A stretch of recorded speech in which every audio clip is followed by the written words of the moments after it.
హనుమకొండ జిల్లా పరకాలలో కల్తీ నూనె ముఠా గుట్టురట్టయింది. జంతువుల కళేబరాలతో కల్తీ నూనె తయారు చేస్తున్న ముఠాను అరెస్ట్ చేస్తారు. కల్తీ నూనె తయారీకి ఉపయోగించే సామాగ్రి, నూనె పీపాలు ఫుడ్ సేఫ్టీ అధికారులు స్వాధీనం చేసుకున్నారు. నాచారం ల్యాబ్కు పంపాక రిపోర్ట్ ఇస్తామని ఫుడ్ ఇన్స్పెక్టర్ వేణుగోపాల్ తెలిపారు.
హనుమకొండ జిల్లా పరకాలలో కల్తీ నూనె ముఠా గుట్టురట్టయింది. జంతువుల కళేబరాలతో కల్తీ నూనె తయారు చేస్తున్న ముఠాను అరెస్ట్ చేస్తారు. కల్తీ నూనె తయారీకి ఉపయోగించిన సామాగ్రి, నూనె పీపాల్ ఫుడ్ సేఫ్టీ అధికారులు స్వాధీనం చేసుకున్నారు. నాచారం ల్యాబ్కు పంపాక రిపోర్ట్ ఇస్తామని ఫుడ్ ఇన్స్పెక్టర్ వేణుగోపాల్ తెలిపారు.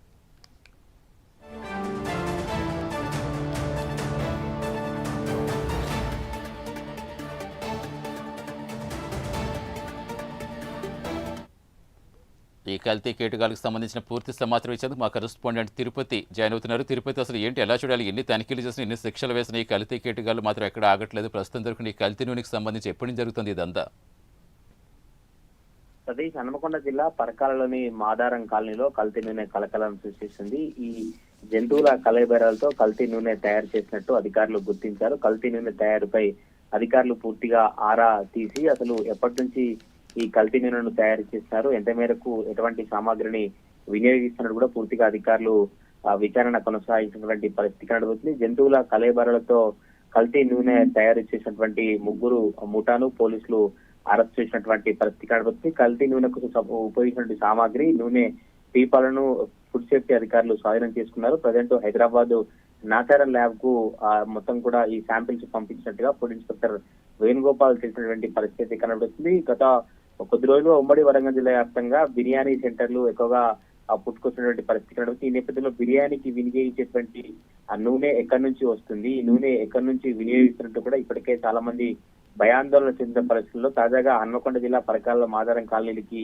చెందినటువంటి మస్తాన్, అంబేద్కర్ రాజపేట ఏరియాకి చెందినటువంటి మహబూబు, సలీంలు గత కొద్ది కాలంగా జంతువుల మాంసంతో ఇతర వ్యర్థాలతో ఈ నూనెను తయారు చేసినటువంటి పరిస్థితి కనబడుతుంది. వీటికి 15 కిలోలతో కూడినటువంటి రేకుల పీపాల్లో నింపి భద్రపరుస్తారు. ఒక్కొక్క రేకుల పీపాకు 530 రూపాయల తీసుకొని అమ్ముతున్నట్టుగా అధికారులు గుర్తించారు. వరంగల్ మండీ బజార్ చెందిన ఓ వ్యాపారి వారానికి 1-2 సార్లు రాత్రి వేళలో పరకాలకు వచ్చి తీసుకెళ్తున్నట్టుగా తెలుస్తా ఉంది. అయితే ఆయన వరంగల్ హన్మకొండలోని కొన్ని బిర్యానీ సెంటర్లకు, హోటళ్లకు, రెస్టారెంట్లకు ఈ కల్తీ నూనెను అమ్ముతూ దందా కొనసాగించినట్టుగా పోలీసులు గుర్తించారు. ఈ దందా కొనసాగిన నేపథ్యంలో పోలీసులు 3 చోట్ల దాడులు చేసి 26 క్యాన్లను నిల్వ చేసినటువంటి కల్తీ నూనెను స్వాధీనం చేసినటువంటి పరిస్థితి కనబడుతుంది. ప్రజెంట్ ఇప్పుడు ముగ్గురిని అదుపులో తీసుకుని పోలీసులు విచారించినటువంటి పరిస్థితి కనబడుతుంది. పరకాల టౌన్ లో ప్రతి వారం సంత కొనసాగుతుంది. పరకాల, నడికూడ, శాంపేట, కమలాపూర్తో పాటు చుట్టుపక్కల గ్రామ ప్రాంతాల ప్రజలంతా కూడా అక్కడికి వస్తారు. అక్కడికి వచ్చి అనేక రకాల నిత్యావసర సరుకులను తీసుకుంటారు. ఒకవైపు